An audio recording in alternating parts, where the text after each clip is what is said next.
Okay, this is Ed Stetzer Live, and I'm Ed Stetzer. I'm your host this and every Saturday at this time. We have a little technological challenge. That's why it took a little longer for me to join you.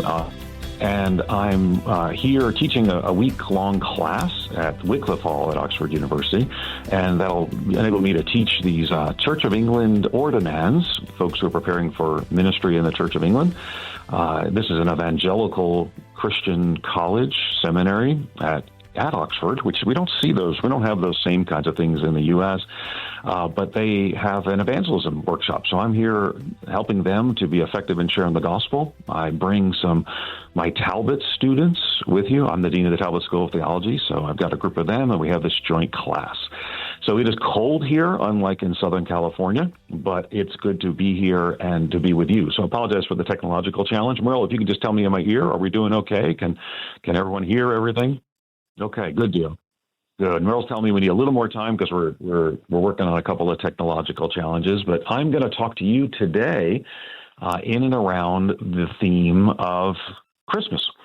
Now, of course, it's Advent, and we'll explain that in just a little bit. Christmas doesn't take place till December 25th, but I'm just happy to be in the Christmas mood and the Christmas spirit, I guess you might say. I was talking to Donna, my wife, yesterday, and she's telling me that I'm actually here in England, but she's over there setting up the Christmas lights, and so we're getting in that Christmas spirit. So it seems appropriate to start having some conversations around our Christmas theme. So that being said, our guest today has a new book in and around a Christmas theme. We're going to talk to her today about that.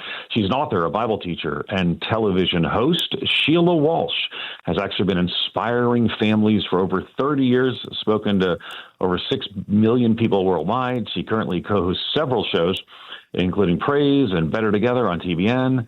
And her books have sold nearly 6 million copies, including It's Okay to Not Be Okay, Praying Women, and The Hope of Heaven. And today we're talking about her new book called The Little Drummer Girl, which is just out for the Advent season. Sheila, thanks for joining us on the program. Ed, I love talking to you. You're one of my favorite people to ever be interviewed by. Oh, you're super fun. I wish technologically I wasn't having difficulties. As you might have heard, I'm here in the UK. You're close to where you're from. Well, then you need to go to Marks and Spencer's and get a Christmas cake. Okay, there you go. That's Marks and Spencer's. You're going to kind of make fun of me, but I love going to the train station and getting those little sandwiches, those Marks and Spencer sandwiches that, and I love them. I know it's like 7-Eleven food, but I think they're great. No, I absolutely agree. When I was a student at London Theological Seminary, that was my go-to meal. So tell us a little bit about the book, The Little Drummer Girl, to help us get started. Well, it's really, the reason I wanted to write it was I feel like there's something about, particularly the culture in America, where we assume that all our kids should go to college and do really well, that there's certain jobs that you should aim for, that there's certain things that we categorize as successful. And I kind of wanted to fight against that a little bit, in a broken down way for children. But just the main character, Isabella, is convinced that if she got what she considers the main part in the nativity play, which would be the angel, because she would actually have lines, that would be, she would be the star of the show, and discovers that she doesn't get that part. And it turns out to be an amazing thing, because one of the things that I've talked to my son about, when he was ready to go to graduate school, he's about to do his doctorate, but when he was ready to go to graduate school, I thought that SMU was going to be the right place for him to do his clinical psychology. And so, like a typically annoying mother, I had a couple of friends there, a couple of professors, and called them and smoothed the path. And then he didn't get in. And I remember the conversation we had that night, when I said to him, Christian, I want to come to the place in my life where I celebrate every door that God closes as much as I celebrate every door he opens. And it turned out, he then went on to UNT and did his graduate work, and it was the best thing possible. So even though it's a children's book, the message is kind of like don't assume you know the right path. Kind of going back to Proverbs 3, 5, and 6, my favorite scriptures. Trust the Lord with all your heart. Don't lean on your own understanding. In all your ways acknowledge him, and he will make your path straight. Love that. Love that. And of course, we think of these things in and around the Christmas season and more. And I'm interested a little bit how you're preparing as personally and as your family. And, you know, I think one of the things I'm going to invite people to call is share some of their own Christmas preparations or stories. And so how do you start thinking about the season? I guess first question is like, when do you start thinking about the season? Well, way after my husband does. Okay. Barry he's getting worse every year. This year we started in October. We already have 6 Christmas trees up in our house.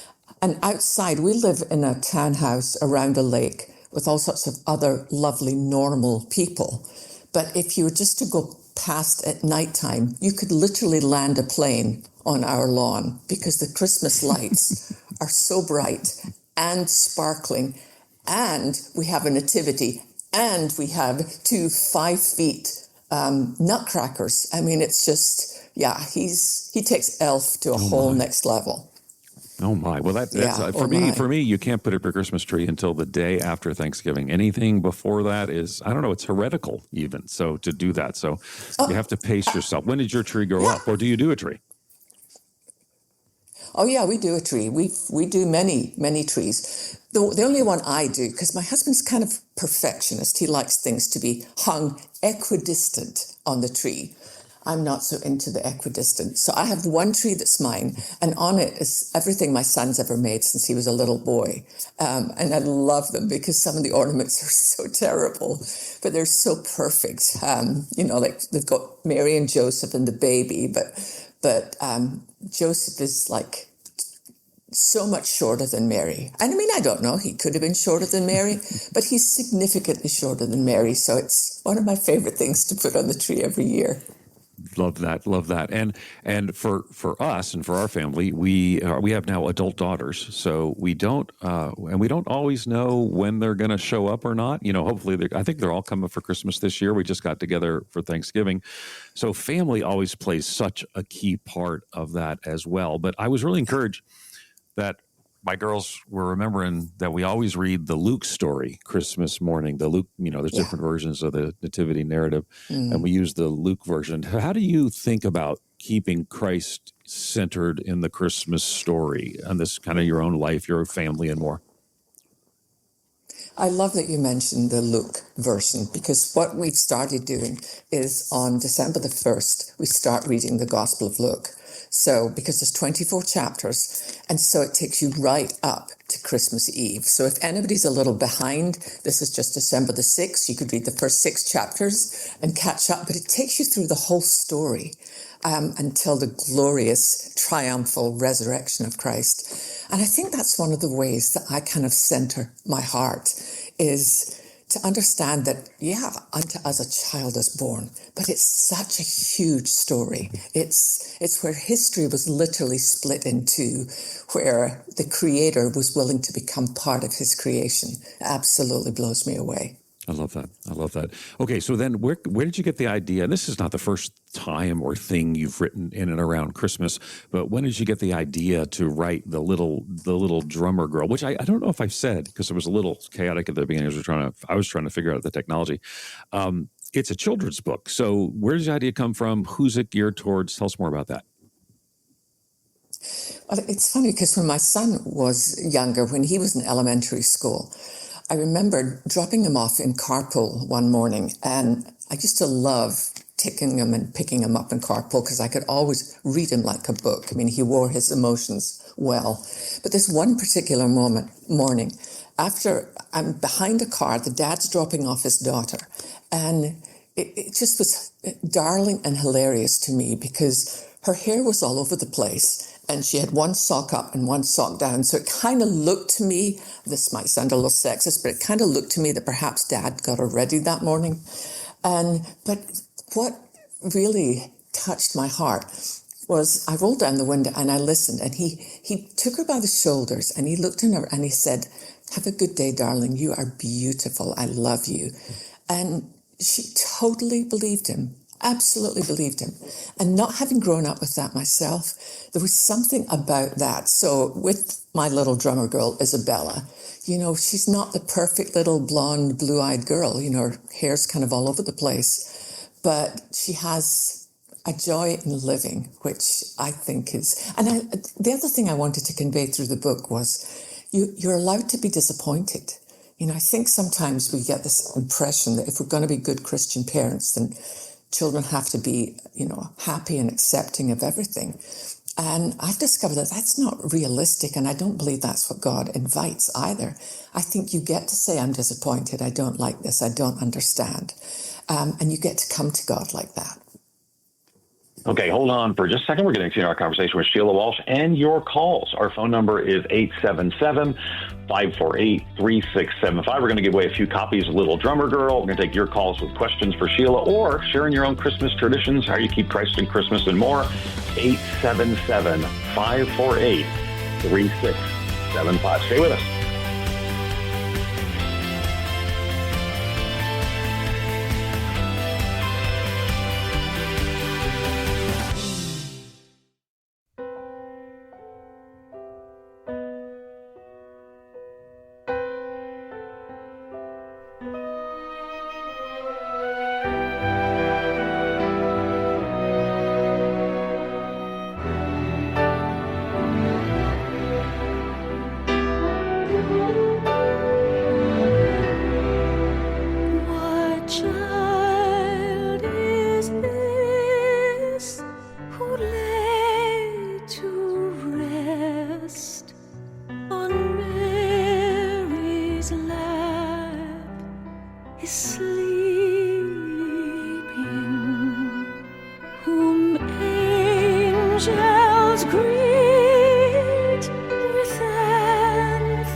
Hey, we are back live here from Oxford in the UK. Sheila, where did you grow up? I knew you went to school in London, but you didn't grow up in England. Where'd you grow up? No, I grew up in a small town called Ayr on the west coast of Scotland. It's a small fishing town. It was a lovely place to be from, very, right by the ocean. I used to go down in the morning and watch the fishing boats come in.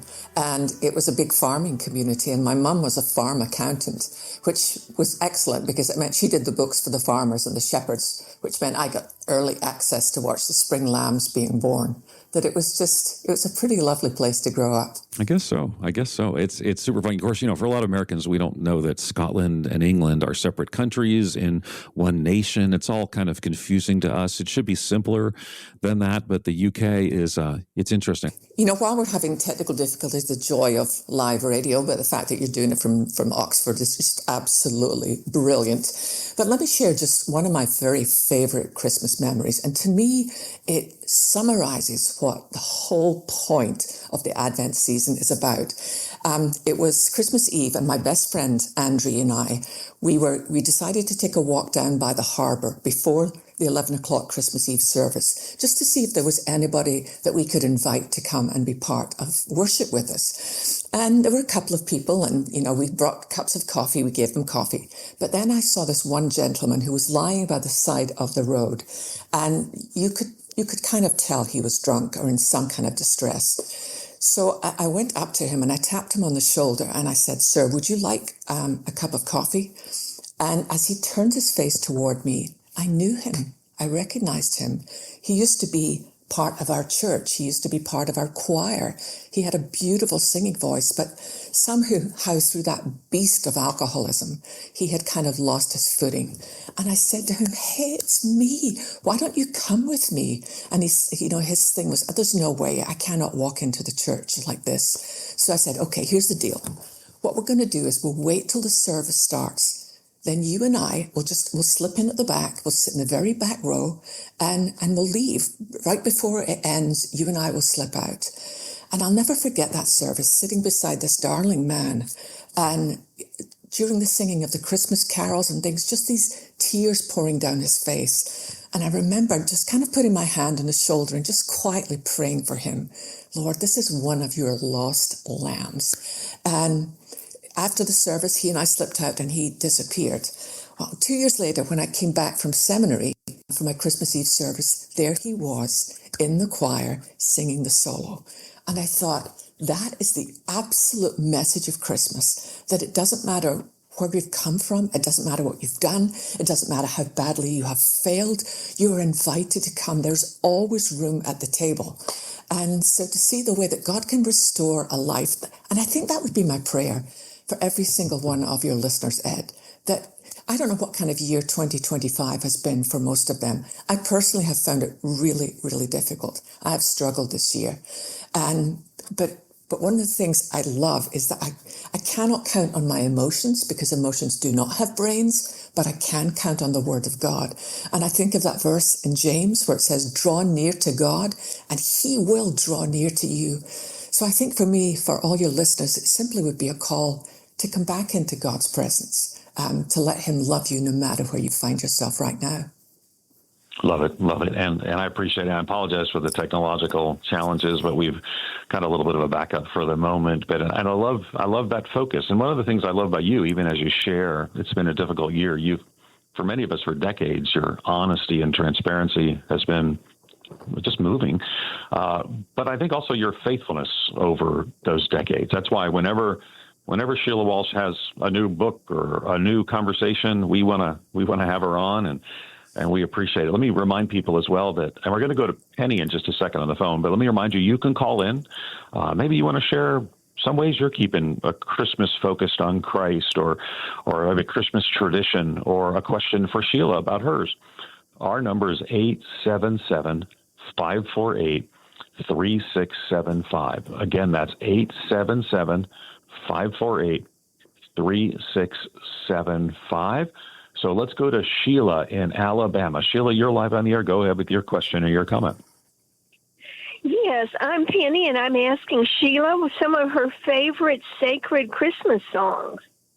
Oh, I love that. That's a softball for you, Sheila. So what do you think? I love that. And honestly, one of my absolute favorites is Silent Night. And I'll tell you why, because it was written as a poem in the 1800s. A young Austrian priest wrote this as a poem. And then he got a friend of his to put music to it. And he wanted something that would encourage the people in his village, because they were coming out of the Napoleonic Wars that had been devastating. So many families had missing people at their tables. And so that it was sung there for the very first time. And they had no idea how God would use this one beautiful song through the ages. So fast forward to World War I. It's the worst of the time. It's Christmas Eve, but World War I was such a harsh, brutal, up close and personal war with gas, mustard gas, and in trenches. And the Pope even that year suggested that there should be a ceasefire on Christmas Eve, but they couldn't get Germany and the United Kingdom to agree. But then on that Christmas Eve, in the freezing cold, with all these young boys on both sides, I'm sure who just wanted to be home, this one gentleman who used to be with the Berlin Opera stood up and began to sing Silent Night in German.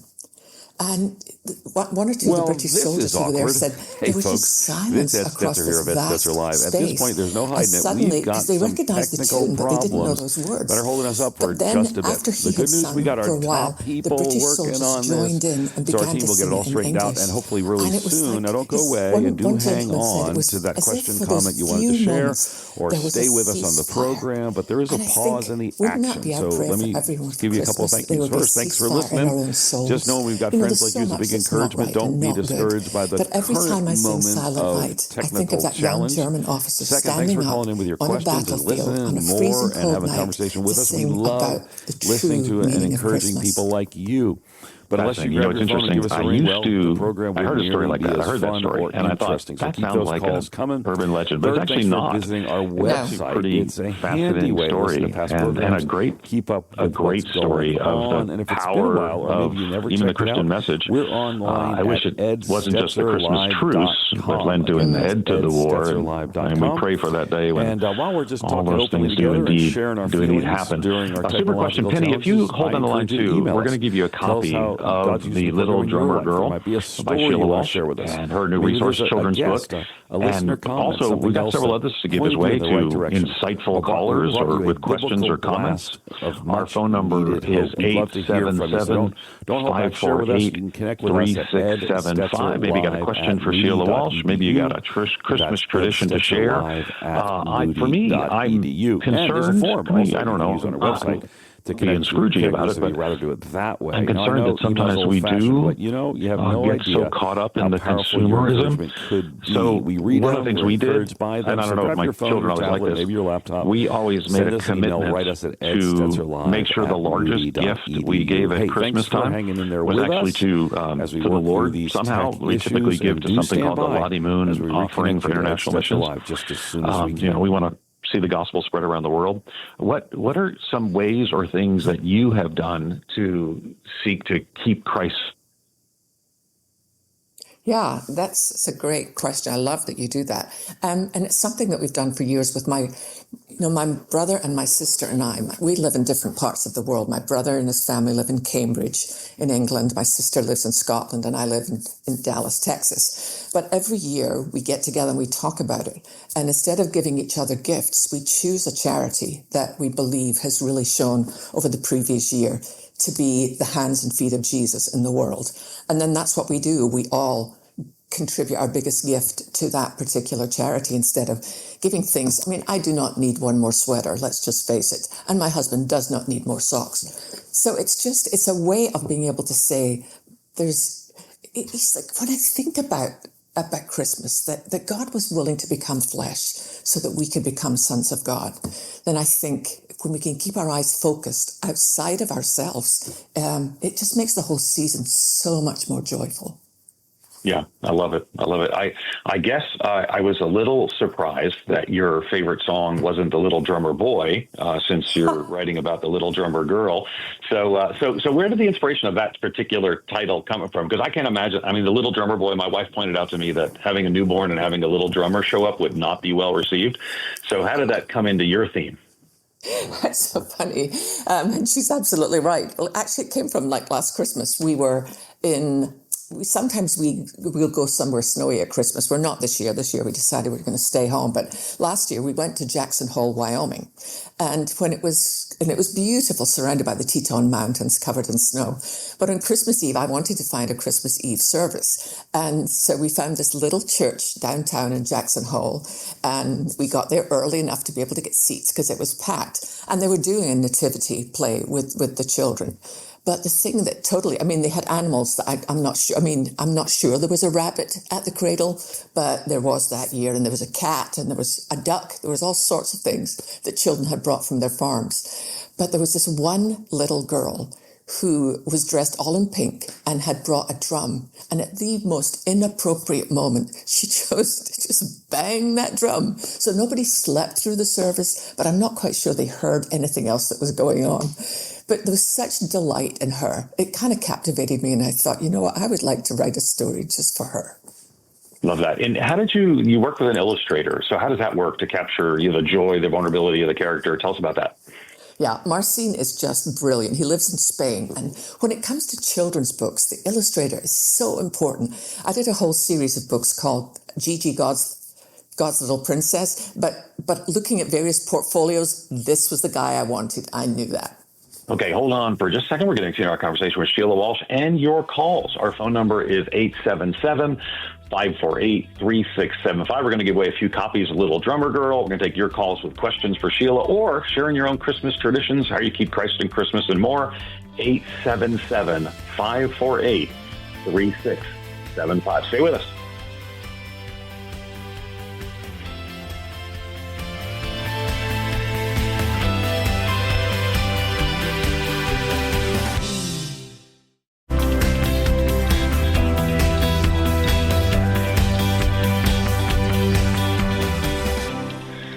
Okay, we're back. Ed Stetzer Live, and we're continuing our conversation with Sheila Walsh.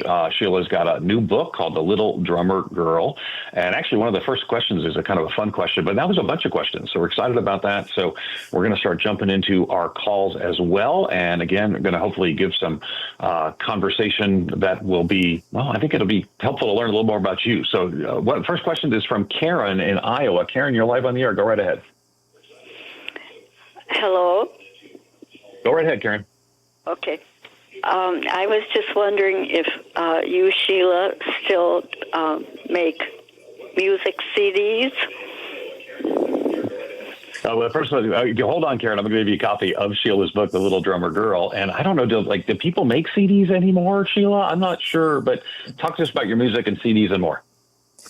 Yeah, I'm sure what she's wondering is, do I still record? And I haven't done a project since 2020. In 2020, just before COVID hit, I had gone into the studio and recorded a new project called Braveheart Worship. And I think probably the day it was about to be released, the world shut down. So that became a bit of a challenge. But I still do, when I go out and speak at events, I'll often, you still use music woven into the message, because there's something about the power of music that bypasses all our arguments and all the things that we don't agree with and just goes kind of straight to who we are. So thank you for asking that. I appreciate that you even knew that about me. Oh, Sheila, I grew up with your music, so it was amazing. So it is amazing. So I love that. I know I could quote songs to you, but I probably shouldn't do that because that make me sound like too much of a fanboy across the pond today. All right, let's go to Kathy in New Hampshire. Kathy, you're live on the air. Go right ahead with your question or your comment. Thank you for taking my call. Sheila, I have followed you for many years, and I thank you for taking my question. I'm in a very new season of my life. I moved from Colorado to New Hampshire 6 months ago. Everything I own, 98% of it, is in a storage unit. I don't have my own house anymore. I live in a room. I rent, and my husband is in a nursing home an hour away. My sons are over an hour away, but I do see them. How have you ever been in a season where life is just so different, and what would you say to do to maintain a joyful holiday spirit? Now, I read books. I have a wonderful devotional I read this morning.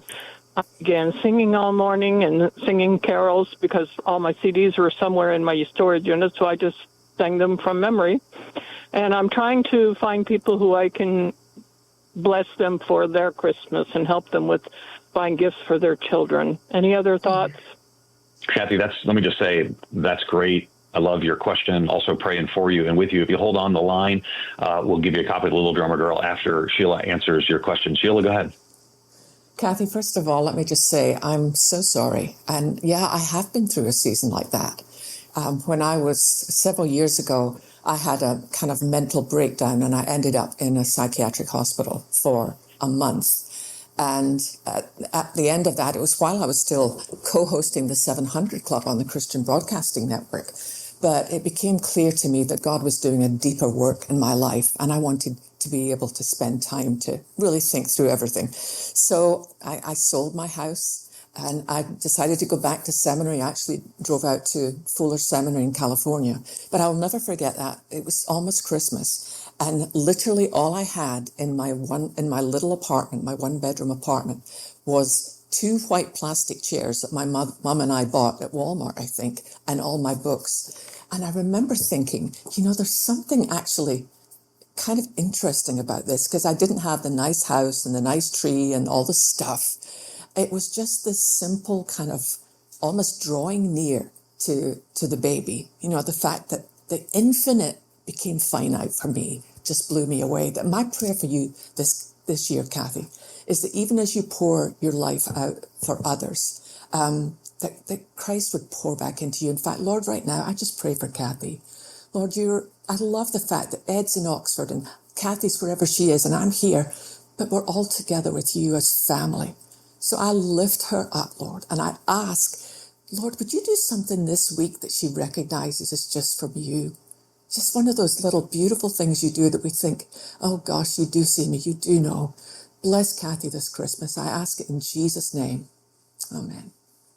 Oh, Phil, I appreciate you praying for Kathy as well. And Kathy, I join in that prayer on this difficult season. And I also know, these holidays can be it can be a challenging time in a lot of ways personally. For me, last year at this time I was here teaching. I teach every December at Oxford, this 1-week class at Wycliffe Hall.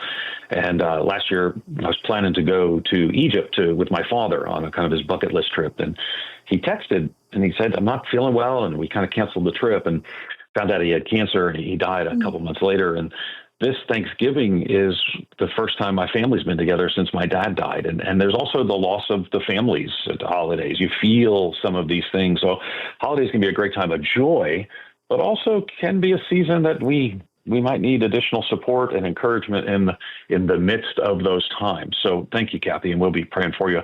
Let's go to Eric in Wilmington, Ohio. Eric, you're live on the air. Go right ahead. Hi, how are you doing? Good. Go right ahead with your question or comment. Well, my comment was, you guys were just talking about the Little Drummer Boy song and how a little drummer boy showing up with a new babe wouldn't be well received. And I just wanted to express how I have been singing this song for days now, preparing to sing it for my church. And as I sing the words to it, the story unfolds in my mind. And this isn't just a nuisance showing up. This is a little boy who had nothing to offer.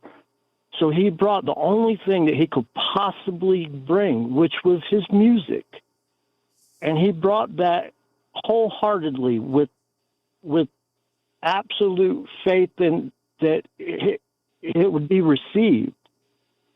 And as he played, Mary nodded her acceptance to let him play. And as he played, the oxen and the sheep drummed out or stomped out the rhythm, and it was like a divine orchestra playing with him. And he played his very best, as best that he could possibly do. All right. As an offering. Eric, and I love your defense, your passionate defense of the little drummer boy. You're singing this at your church. Yes, I will be here in another week or two. I'm not sure exactly when yet, but I've been practicing it in preparation. But well, I want you to sing it with all your heart, brother. Story. Yeah, it's a great story. It's a great story. We love the story too. The humor there was my wife, when we had our first child, said maybe a little drummer showing up right after the baby was born wouldn't be the most helpful thing for sleep. But I appreciate your passion about the little drummer boy. And if you'll hold on the line, we'll give you a copy of the Little Drummer Girl to bring out, so you now have the Little Drummer Boy you can sing and the Little Drummer Girl that you can read as well. Love that. Esther in South Dakota, you're up next. You're live on the air. Go right ahead with your question or your comment. Hi. When I was little, I grew up on a farm, and my dad was a pastor of a small church. We had a family service on Christmas Eve at 4 o'clock, and then after service was over, 5:30 or so, we would gather together and go from farm to farm and sing carols. Then as I grew older, we moved into town, but we did the same thing, except that we would have our own service, and then we would go to another congregation. We would visit 4 different services and be out by 9:30. And we would carol some more, and we would end up at the Catholic Church for midnight mass. That was our big Christmas. Each day of the week after that, until Epiphany, we would do something special for somebody else. Then on Epiphany, when the wise men are acknowledged that they brought their gifts to Jesus, that's when we exchanged our family gifts. So it was like we had a big super Christmas, and then we had a little Christmas later. And that was always super special. And it always seemed to us that when the wise men came, since Herod was going to kill all the babies that were 2 years and younger, some of that must have been allowed for travel time, but Jesus might have been sitting up, 8, 9 months old, 10. They love to bang on things. They love to play little drums when they're, little people. So it could have been that the little drummer boy played with Jesus.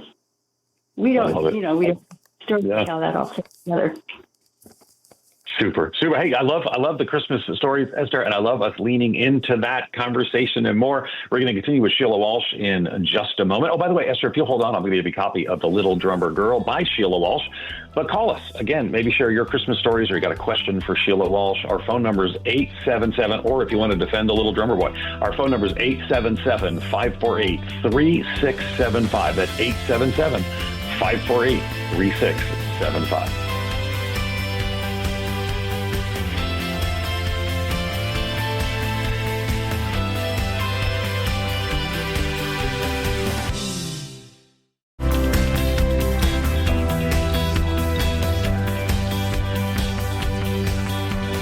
We're back. Ed Stetzer Live. We've got one last segment with the amazing Sheila Walsh. So we're going to go to your questions, but we're kind of make them a little bit of a lightning round as we sort of go through these conversations as well. And so let's go first to Maria in California. Maria, you're live on the air. Jump right in. Hi. Okay. Maria, we'll come back to you in just a second. Let's go to Elizabeth in Blue Ridge, Georgia. Elizabeth, you're live on the air. Go right ahead. Hi. Thank you for taking my call. My question is simple, but I would like to know if there is any Christ-centered tradition, Christmas Eve or Christmas Day, and any food tradition that Sheila practices as well. Oh, I love that, Elizabeth. What a great question. And hold on, we'll give you a copy of The Little Drummer Girl. But Sheila, what do you think? Yeah, that's a lovely question, Elizabeth. One of the things that we only have one son. He will turn 29 this December. Gosh, I can hardly believe that. But we always, on Christmas Eve, after we go to our Christmas Eve service, we come home and we read the story from Luke about the birth of Christ.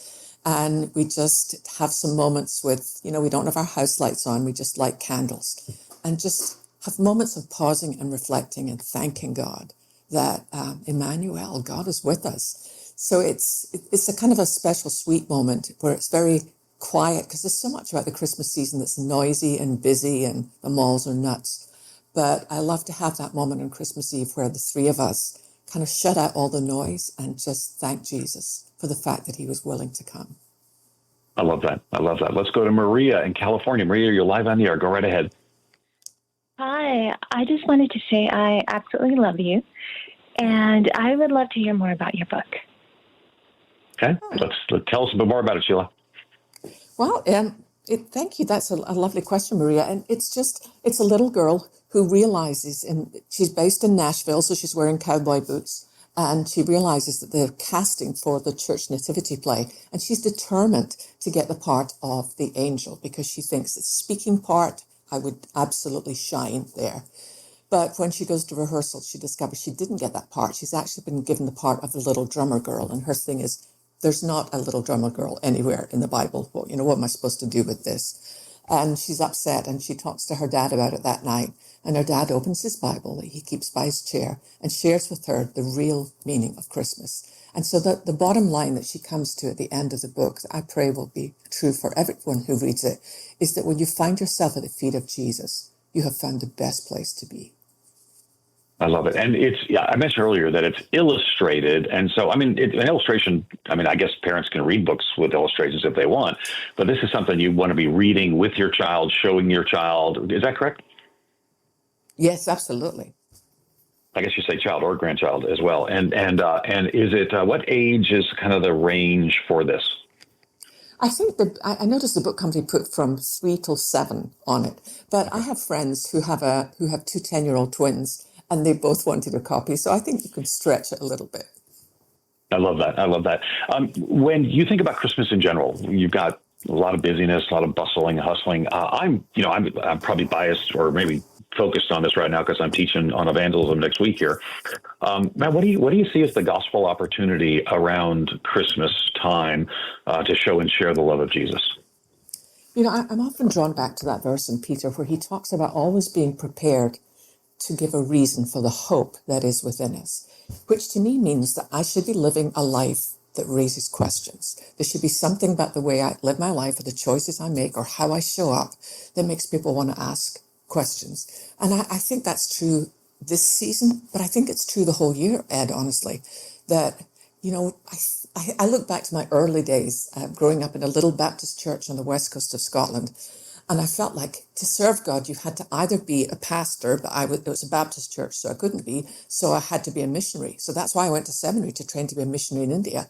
But I realized, no, every single person who loves Jesus has a calling to share his fragrance. And I think we do that by living differently in a way that makes people want to ask, why, what do you know that I don't know? Yeah, love that. Love that. Okay, let's go to, I think it's Asia. Asia in Lakeland, Florida. You're live on the air. Hi, Sheila. Hi, Ed. Just wanted to give a word of encouragement to Sheila that I first heard your testimony and heard about you through David Jeremiah through Turning Point. And I just wanted to give you a word of encouragement to continue to share your story. And I just love the genuineness in your prayers and how you encourage others. I just wanted to just tell you that. Sounds super encouraging, Asia. You're amazing for sharing that. And Sheila, I concur. You're always such an encouragement. Let's go to, I think it's Rosalie in California. Rosalie, you're live on the air. Go right ahead. Hi, thank you for taking my call. Hi. Go right ahead with your question or comment. Yes, my question is it okay for Christians to celebrate Three Kings Day? It's the celebration that Catholics observe on January 6th. I came from a Catholic background, and then my parents converted to Christianity like when I was 10. But a lot of my family still observes Three Kings Day, and I was just wondering if it's, as a believer, is it okay to celebrate that, or? Well, let me just say, Rosalie, I appreciate your passion and caring about these things. Three Kings Day is also called Epiphany, and it's a Christian feast day, for those who don't know, celebrating the visit of the Magi, the three kings, and more. And so just so you know, it's celebrated in all kinds of traditions, including the Anglican tradition, which is the school I'm here at right now. I'm literally in one of the departments at the school. And so Christians all around the world celebrate Epiphany or Three Kings Day as well. So, Sheila, I apologize. I didn't need to give a little history, but if you want to add anything to that as well, you jump right in. No, I think that was a brilliant answer, Ed. And I love that you asked that, Rosalie. But yes, absolutely. And I think what we're celebrating is, I often think, perhaps took them a couple of years to make it all the way to where Mary and Joseph and Jesus were, because it's clear from the scripture that Christ was, maybe a toddler by the time they showed up. And they followed the star. How did they know? And I think when you go back and you look in the book of Daniel, and all the things that Daniel shared, and so they were people who were on the lookout. And I think that's one of the things I take from this season, to be on the lookout every single day. I pray this prayer, God, give me eyes to see what I would miss without you, and give me ears to hear what's really going on. So I think celebrating Epiphany, Three Kings Day, is simply saying, Lord, give me eyes to see what you're doing. Yeah. And I love just the whole story of the Magi. It's, first of all, we call it Three Kings Day, but we don't know that there were three. I think probably everyone's heard those lists of things that may not be true. But I love the fact that it's an early on picture that Christ is actually for not just the people of Israel, but he's ultimately for all the nations. And so these three kings from the East, it would have been a real shocking thing to first century people to read, that people from another world, a a not of Jewish background or heritage or belief. I love it. Just reminds us that Jesus indeed came for all people, and I just think that's such an important picture for us not to miss. Okay, let me see if we get any more calls here we can put in here. Let's go to Shirley. Shirley, you got your last call, but you got to be really quick. You're live on the air from Florida. Sure. Thank you so much for taking my call. I have a new granddaughter that that loves to actually play with the drums, and I thought, this would be a nice gift for her to give that book. But also, I just heard that you said you're from an Anglican church. No, Sheila's from a Baptist church, but we're about out of time, Shirley. So let me just have you share a little bit about your own journey, Sheila, and about your own Christian faith, and then point us again, ultimately, to the Little Drummer Girl. We got about a minute left. I was raised in a Baptist church. My family have been in that church for generations. When I was in seminary, I was part of an Anglican community.